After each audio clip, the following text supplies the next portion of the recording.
السلام علیکم ګرانو کتونکو، لکه څرنګه چې تاسو ته معلومه ده کله چې څوک تاسو ته په واتساپ کې تصویران یا ویډیوګانې سینډ کړي نو هغه ډایرکټ ستاسو ګیلرۍ ته راځي او ستاسو ګیلرۍ کې هغه ډایرکټ سیف کیږي. نو که ستاسو داسې یو نږدې ملګری وي یا بل څوک وي چې تاسو غواړئ د هغه تصویران یا ویډیوګانې ډایرکټ په ګیلرۍ کې سیو نشي نو دغه کار لپاره به تاسو خپل واتساپ کولاو کوئ یا خپل واتساپ ته به راشئ او د هغه کس پروفایل به راواړوئ، په هغه باندې به کلیک وکړئ.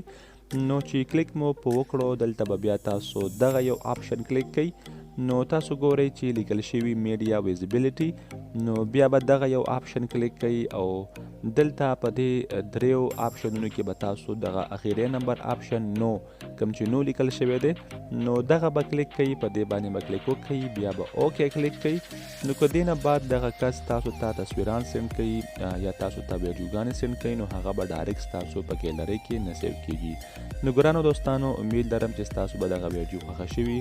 که ویډیو خوښه شوي خامخا یو لایک ورکړئ، یو کمنټ وکړئ. تر بلې ویډیو د الله په امان.